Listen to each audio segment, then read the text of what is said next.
Hi, I'm Alistair Shipley. Driven by the beliefs that everyone has something special to offer, I created Not So Average, the podcast that proves that you don't need to be in the top 1% to be truly extraordinary. Each episode spotlights everyday people from your community, the very individuals you might pass on the street.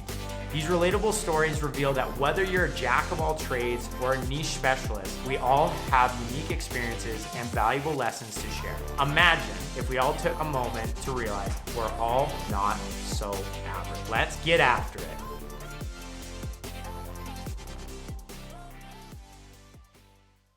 Hey, Not So Average listeners, it's Alistair, and I am so excited to be back with a one-on-one video. These are kind of my opportunities to share with you guys things that I've been working on, things that resonate well with me. And for everybody that's been wondering, like, where were you during the summer of 2025? Where were the episodes? I think this episode is going to cover that pretty well. The topic that we are covering today really resonates with me and hits close to home, and it's on the topic of burnout. Now, if you're like me, or if you're like 50% of the population, this is something that you've experienced, and this is a topic that I can't wait to get into. So let's get after it. Burnout is no longer the exception, it's the norm. The World Health Organization has even gone so far as to recognize it as an occupational phenomenon. At its core, burnout is when you feel completely drained in your body, in your mind, in your emotions, because the stress has gone on for a little too long. Sound familiar? This particular episode really resonates with me, and in part is the reason why there weren't any episodes during the summer of 2025. I was burning the candle at both ends, which wasn't helping or progressing me any further, and it was turning into basically a detriment. Now, for some people that might not have recognized what burnout feels like, burnout usually shows up in three ways. So, exhaustion, and I'm talking always tired, no energy. You might have had 8 hours of sleep, but when your alarm clock goes off, you're looking at that clock and you're like, no, I need another 6 hours for sure. Everything in you is completely spent. Then you have negativity. For others, you might feel distant, you could be irritable, or you might just come across as not caring anymore. This is closely correlated to that exhaustion, and just frankly, you just don't have enough spoons to give. And then you got low performance. So struggling to focus or get things done. We've all had those moments where you're just staring at a blank wall and you can't seem to muster up the strength, or maybe it's the courage or any level of energy to move the muscles to get you out of that position. It happens when demand keeps piling up, but you don't get enough rest, support, or balance. And right now, studies show over half of North America workers report being burnt out. In some surveys, putting it as high as 2/3 in 2025. That's significant. That's huge. The groups hit hardest within these studies were indicated as healthcare workers and education. Almost half of the health workers say they burned out, with teachers not far behind. But it's not just about professionals, it's also about generations. You have Gen Z and millennials reporting burnout rates at 61 to 68% compared to just 30% found in baby boomers. Now, this was a stat that I found really interesting, so I had to dive in a little bit more about it. Why the gap? So younger workers are in the grind years. That's what we've often heard. Juggling debt, housing costs, side hustles, and careers that never shut off because of technology. So the younger generation, they live in an always-on work mode with things like Slack, email, constant messaging, and text messages wherever you are, versus the boomers, on the other hand, often have clear work-line boundaries and more job security. So staying with one employer for 8 years or more compared to the younger generations that have an average of 2 to 3 years for the workforce. They also tend to describe being overworked as, say, stressed or tired, while younger generations have labeled it burnout. So that could be part of the reason why it's a difference of 50%. And there's a bigger truth. Burnout isn't just about long hours at work. It's also about the world we live in. Financial pressures, the push to always achieve, and social media's hustle culture is continuously amplifying this stress. That constant comparison and pressure to perform can be just as draining as a job itself. And I think we've all felt that. You get onto social media because you're just completely wiped from work. Then you see that somebody else is out there working harder. The words of David Goggins, who's going to carry the boats? And that is meant to motivate you, but it actually demoralizes you and makes you feel worse. So then sometimes you put time into things that aren't necessary because you believe that that is a necessity to fit in with current culture. But all this being left unchecked, burnout doesn't just make you tired. It wears you down, not just your body, but your mind, and even your relationships. It can spiral into depression, chronic health issues, and career setbacks. That's why catching it early and taking it seriously isn't just important, it's essential. So this is kind of the part where I wanted to get real. Burnout has been something that I have personally experienced, at least from my end, and recognized twice in my life. In the past, I've spoken about some of the organizations and work experiences that I've had. One of them was a big-time tech company here in Calgary, Alberta, that has since then made the news due to, unfortunately, having to close its doors. The organization was named Autobotics. Now, before we get into this topic, this isn't a discussion of blame or putting anything on anybody else's shoulders. This was just my personal experience, and a lot of it stemmed from what I wanted to showcase to others and burdens that I put on my own shoulders. But this organization was where I experienced it. And the crazy thing about it all was burnout wasn't actually recognized until well after I had been sunsetted from that organization and moved into another role. Now, Autobotics was an amazing environment, constantly pushing the envelope. And because I believe so strongly in the mission, I put in more hours than I guess I could say I've ever done in the past. It was really easy for me to start my day off at 5 a.m. I was a perpetual early riser for the reason that I believed that I needed to put in 1 or 2 hours each morning to read up on topics that might put me in a better position to help the organization.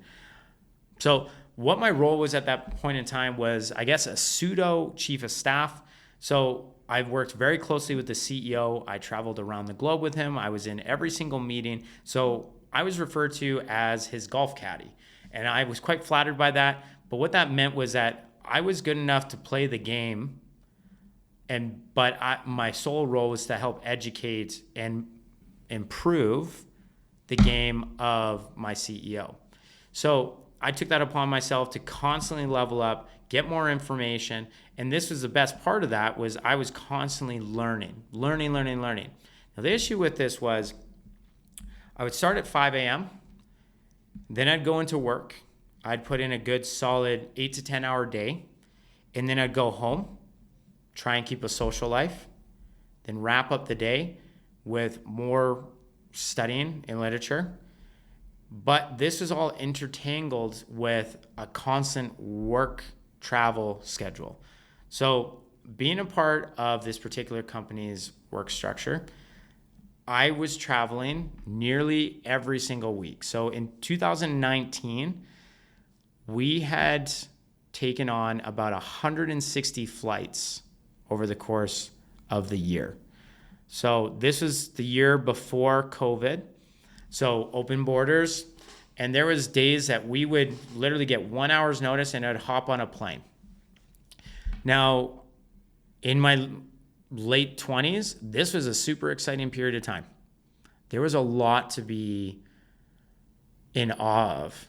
And the fact that I had 2 hours notice and I knew I was going to be in Philadelphia, or I was going to be flying to Singapore, or I would be going down to San Francisco, a city that I've always loved, felt like something to be excited about. But the combination of early rising, which then turned into early rising in different time zones, which turned into constant periods of time on a plane, which is wearing on your body, which then turned into 5 to 7 day work weeks because you'd be putting in the grind on the weekends. Eventually, my body and my mind started to have enough.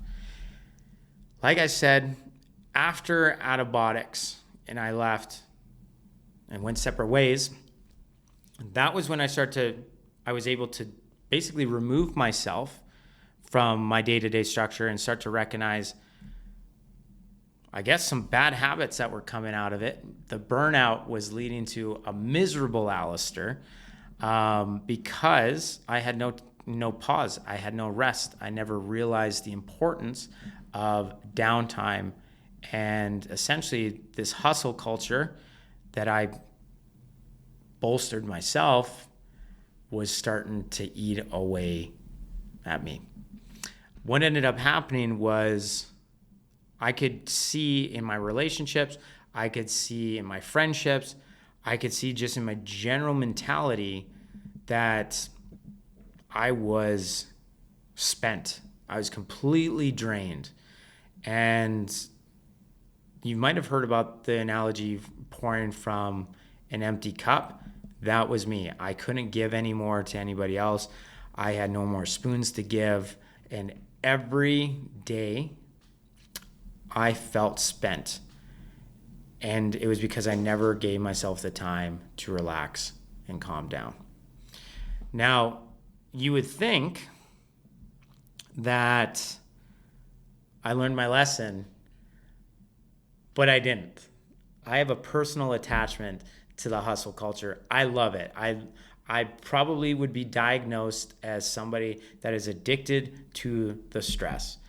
Now you fast forward a couple years later, so we're talking 6 years later, I am now at an organization that has gone coast to coast within 3 years, a solar company that I'm really proud to be a part of, but I'm embodying the same mentality that I had at Autobotics where, well, why don't I just wake up a little bit earlier so that I can hustle for longer? Let's take less vacation days because I need to get these particular projects done. Why don't I spend a few more hours at the office? Because then by depleting my to-do list, that should then relieve the stress that I'm feeling. Unfortunately, this isn't the case. There are endless studies out there that have proven that you need downtime. You need approximately, I think what I read last was about 2 weeks to fully decompress from your usual day-to-day. The issue is, most times, myself included, when you take a vacation, you just fill it with to-do tasks. Now, I think we all understand that there is often a list of things that we still need to get done. We still need to operate as adults. But there is something to be said about, hey, I'm going to take this week off. I'm not going to, do things remotely related to my job. I am going to just actually purposefully be bored. So there was, at one point in time, by Tim Ferriss, it's called The Busyness Manifesto. I strongly recommend everybody checks that out. There is this constant calling for us to be busy. Now, how many times, now this is a complete tangent, I realize where I'm going with this. How many times do you reach out to somebody and say, hey, how you been? And their instant response is busy. There's a point of pride in our society right now to acknowledge that we're busy, as if that is a badge of honor. You get this all the time. You'll reach out to some friends, you'll reach out to a family member. What have you been up to? Oh, I've just been super busy. Whether or not they have been, it's irrelevant. It's such a random point of pride in society right now.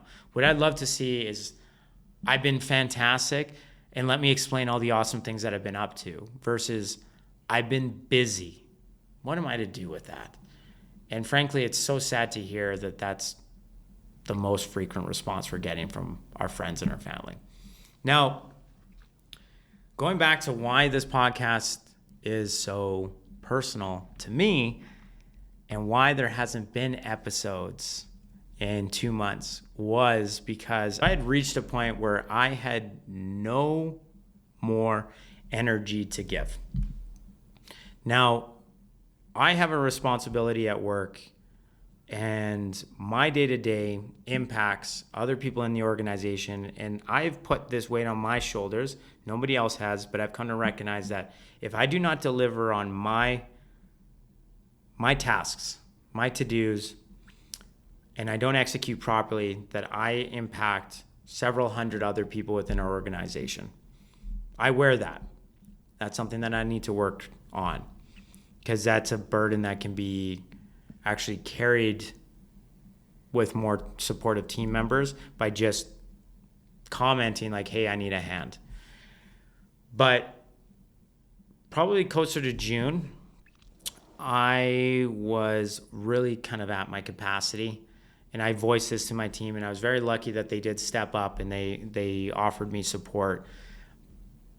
But what people don't talk about is how long it takes you to get back to level or a point of normal after burnout.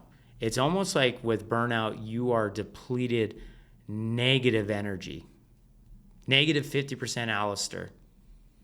And so even though I was afforded the ability to rejuvenate in June, up until this point in what is now September, this recording is happening, I'm only just starting to go past my zero and make my way back up to 100% energy, Alistair. And this isn't anybody else's fault, but there is a level of ownership that I have, that I need to stop putting so much weight on career and start putting more focus on important areas of my life, like friends, family, relaxation, travel, all the things that you think that when you work hard, you want to play even harder. But because I'm working so hard, I don't have any of that stuff to give attention to. So if I'm honest about why I keep reaching this point of burnout, it's because I push too hard. I take on too much, and I don't always give myself the same rest and balance I encourage others to take. I have frequently told people like, hey, self-care, what are you doing? As recently as last week, I was talking to somebody that is completely stressed out about their business. And I said, have you taken any time to just escape to the mountains, nature bathe? Are you journaling? Are you taking time to meditate? All these kind of things that I know I do, but I need to do so much more of, like the vacation time. And that's the hard part about burnout, is it's easier to give feedback to others versus reflecting inwardly. It creeps up, and by the time you recognize that you've hit this point of burnout, you're already in it. You've already surpassed it. You're buried. You're Batman in the cave. You are just unreachable. However, I've been really lucky to twice dig myself out of it. So the big question is, if burnout is this common, what can we actually do about it? Here are some ways to keep it at bay and protect your energy before it gets to that breaking point. Now, I'm not saying I'm perfect at this. There's a lot of room for improvement. That's the best part about life, is there's always ways that you can step up and improve. So here are some of my recommendations. There's 6 of them. Number 1, set boundaries. Protect time outside of work. I understand that you can be passionate about your job, but don't always be on. I had a phone call with somebody as I was escaping to relax a couple weekends ago. And she said something to me that I actually applied, and it was amazing. So with this on culture, it's really easy to keep simple notifications on your phone, like your work email. And she told me she doesn't have her work email on her phone. That was the quickest way that she created a boundary. So she works with an organization that is based in Calgary, Alberta, but has operations in India. So that time zone is crazy. She could be working first thing in the morning or last thing at night, and it just wears on her. Well, she made a decision that when she closes her laptop at the end of the day, there is no more emails until she enters the office at, I think it's around 8 a.m. the next day. And I applied that. Game changer. As soon as I heard that, there was a eureka moment. This is just one of my recommendations. So within setting boundaries, there's also limit after hour emails, so Slack or work calls when possible. So that's protect your time, then limit after hours. And then create physical and mental separation between work and personal life. With this whole work from home society, this is becoming more and more difficult. Now, there's obviously perks. I've been fortunate enough to be on both sides of having an office environment and then having a work from home environment. You know, there's nothing like realizing that you have a meeting at 8 a.m. and you're still in bed at 7:50 and knowing that you can still make that call versus that's a very different reality when it's 8 a.m. meeting time and you're 7:50 in pajamas and you got to get all the way to work. But this separation in space really creates an environment for you to kind of free your mind.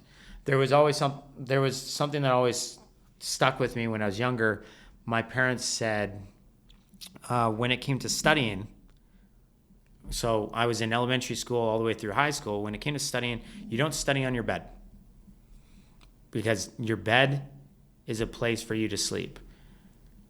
You're training your mind that when you go to bed and you sit on that piece of furniture or lie down on that piece of furniture, your mind can shut off and go to sleep. By studying on that piece of furniture, you're countering that whole purpose of the bed, which is to relax and go to sleep. That's one thing that's always stuck with me. So create physical or mental separation between work and personal life. Number 2, prioritize rest and recovery. Aim for consistent sleep. We've all heard this. Truthfully, over this last year, so since I started this podcast, one of the things that I try and protect at all costs is my sleep. Burnout often starts with fatigue. So if you can get yourself 7 to 8 hours when you might be currently giving yourself 5 to 6, there is going to be a huge output difference there. I can't say enough about protecting your sleep. Make sure that you have a consistent wake-up time. So there was a study, and I'm going to have to find this for another episode to comment on. There's a sleep specialist based out of Canada that talked about what is more important, getting 8 hours of sleep, but differing go-to-bed times and wake-up times, or waking up at the same time.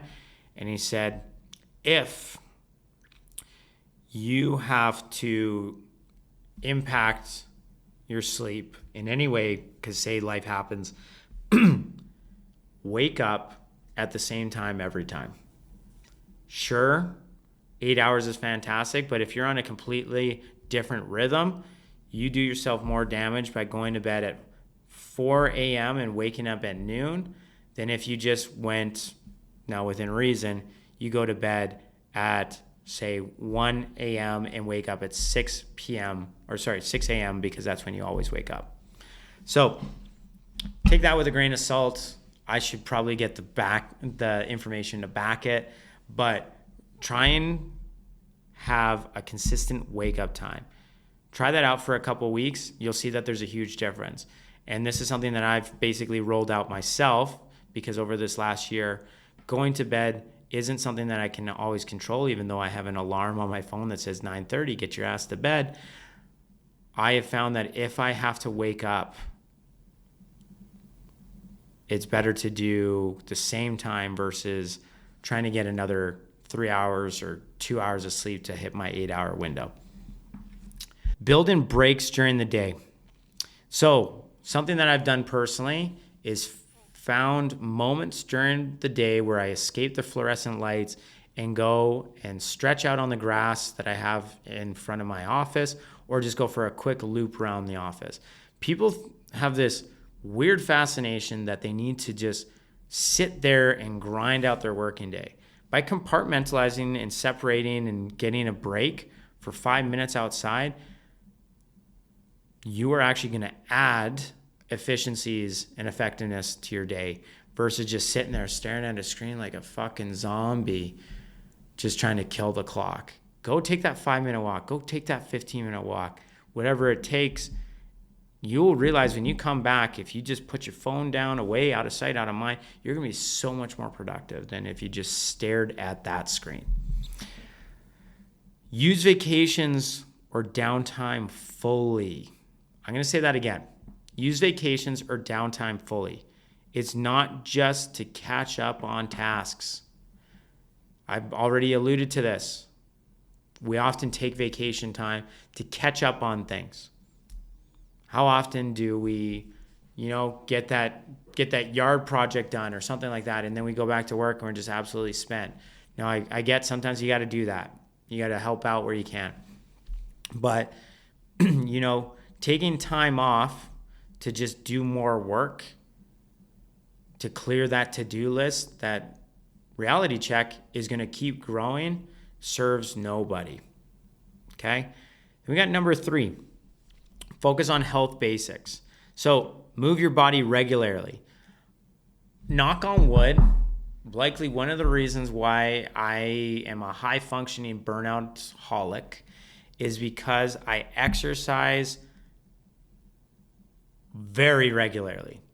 Okay? Within my office, I have a walking treadmill and a standing desk. I will walk on that thing for 2 hours every single day. I will hit the gym. I will go dancing. I will train martial arts. I will go do an activity with friends. I recently got into running. I move my body. Being stationary is the new smoking. So this is one way that I strongly recommend you can make a difference in your life. I'm not saying go pick up a freaking CrossFit class. I'm not saying go jump into an Ironman. What I'm saying is move your body, go for a walk, start small. I'm not going to get onto the topics of good habits and all that stuff because that's not my place. I know it's difficult for everybody. But if you can just find time to go take your kids for a walk, to go grab a friend and jump on the phone and have a conversation while you walk around the community, or you get a new audio book, and I'm sticking with walking. Walking changes your state of mind. It's hard to be stuck when your body's in motion. Eat balanced meals and stay hydrated. I don't think we need to get into that too much. Everybody knows what that looks like. Practice mindfulness, meditation, or breathing exercises to calm the nervous system. That's probably been the biggest difference between burnout Alistair during antibiotics and around the early 2020s to 2025 burnout Alistair is I've incorporated meditation and mindfulness. So now I recognize when my heart rate is absolutely just pounding out of my chest and I need to just regroup. So simple things like breathing exercises have been something that I've constantly applied to my job. And I'm not perfect once again, but I can recognize when a position is being taken, I'm getting stuck, I'm digging in my heels, my heart rate's going because I am so burnt out. I don't have that emotional capacity to slow myself down and prevent myself from snapping. I can now recognize that.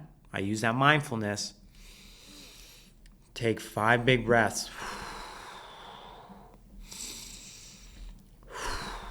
The remarkable thing is these 5 big breaths might feel like a really long period of time to you, but nobody really notices that minute slowdown in your communication cadence. And for some reason, you can just address the situation appropriately after that. That is probably my biggest difference. So I've incorporated mindfulness. I've also added meditation and just major breathing exercises. It's remarkable how we forget to breathe when we're so pent up. Now, number 4, reframe workload and expectations. Delegate or ask for support when possible. Don't carry everything alone. We've all been there. We think that it's easier to sometimes just like, well, fine, I'll just do it myself. Well, the reality is you're basically training the rest of the people on your team, if you're a manager or stuff like that, to just hand that over to you because it's easier for them to just have you do it. And the reality is, if you could all carry this load together, that they could acknowledge or tackle this task because you've taken the time to train them once, you're not going to have this back on your plate likely ever again. Break big projects into smaller, achievable steps. So that's something that is really easy to do versus looking at, holy fuck, I have this daunting project that needs to be done. I need to split it up. Now, I'm really fortunate. I work with some really smart people on my team. And one of them is a product manager. He is phenomenal at this. I give him the big, hairy, audacious goal, and he puts them into bite-sized pieces. Sometimes they feel more like a foot long, but anywho, they are put into a more appetizing task list.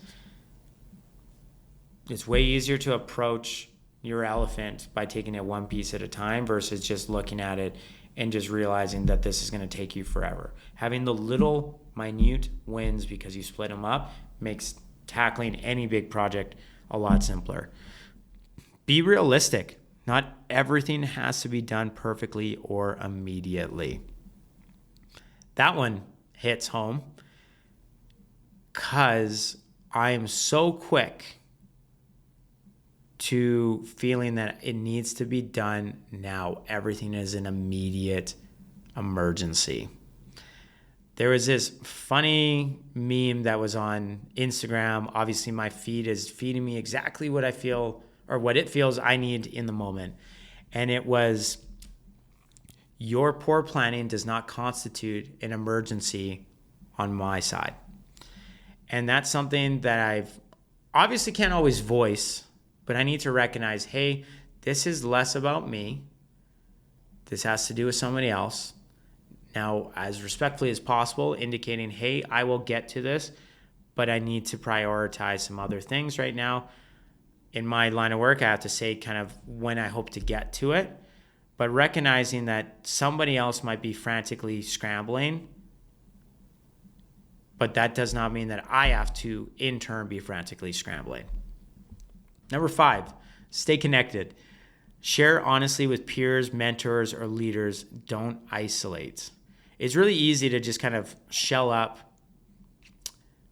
I personally felt that as, a single guy, it is really simple to go home, jump on the couch, veg out, and maybe not share what's going on. But the biggest thing that's helped me in my entire life is the fact that I lack a filter and I love to share where I'm at with others. And I personally found that by doing so, it gives space for others who may not have felt the ability to be open about this stuff before to share that they are also maybe in a similar situation. So there's something therapeutic about trauma bonding with other people. By sharing with others, not only do you lift that burden off from your shoulders, you might even find that they or the person that is receiving what you're sharing is able to do the same. Build social connections outside of work that recharge you. This podcast is one of those things for me. My jiu-jitsu community, my dance community, my startup community are all places that give me, an extra couple, 5, 10, 15% every couple of weeks that then I can then use to keep pushing at work. What is your social connection where you charge? Maybe write that out. Remember that relationships are one of the strongest buffers against burnout. I don't know why this is put as point number 5, but I probably should have put that up closer to the top. But I needed you guys to keep listening. Reconnect to meaning and purpose. Now, this one I deliberately put at the bottom because right now there is a purpose epidemic. Everybody is trying to find purpose. You know what? I think that's a privilege of the 21st century, is having purpose that pays. Now I understand we all need a purpose, but maybe that's not always your line of work. Maybe it's something that doesn't pay but fills your cup outside. So reflect on what parts of your work actually feel energizing. So if you can, and you have the opportunity to say, hey, this is not my forte, and maybe you can find somebody else that wants to carry that, hand it off to them. Align tasks with your values where you can, right? When work feels purely draining, counterbalance with meaningful activities outside of it. So this is what I often do, is when my mind is absolutely spent, I go and counterbalance it by physical activity.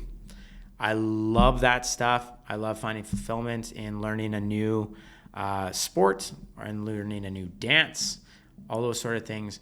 So that's how I've actively gone and countered my burnout. Now, burnout prevention isn't about doing less. It's about protecting your energy, set boundaries, rest well, stay connected, and focus on what actually matters. If you don't protect your energy, nobody else will. Burnout is something that I've personally lived with, and I've kind of shared 2 scenarios of that. And I know many of you listening have experienced this too. Statistically speaking, depending on who you look at, it's 50% or 2/3 of the population have experienced burnout here in North America. It's not just a workplace issue anymore. It's a life issue. The world we live in pushes us to always do more, be more, and prove more. But the truth is, success isn't about how much you can carry before you break. It's about learning how to protect your energy so you can keep showing up in a way that lasts.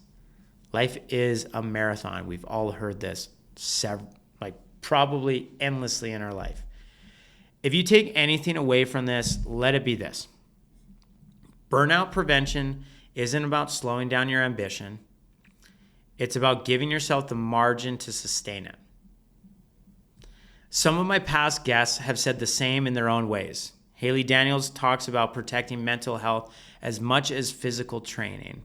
Chef Mike Pigeot shared how burnout forced him to reinvent himself. And Mandy Ballack reminded us that rest periods are as important to work on as the work itself. Protect your time, protect your health, and protect your spark, because the world doesn't need a burnt out version of you. It needs the real you at your best. For everybody that made it all the way to the end of this, I'm incredibly grateful. I personally find this almost nearly therapeutic to share some of my experiences. And now I'm not a guru. This is just some guy that really likes to share his story.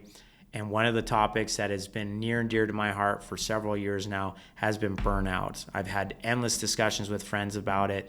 And it isn't something that's just found in, high achieving type A individuals. Everybody is feeling this. So if this resonates with you at all, please share with some friends. Leave a comment. Reach out to us on social media. You know how to get a hold of us. But let's get after it.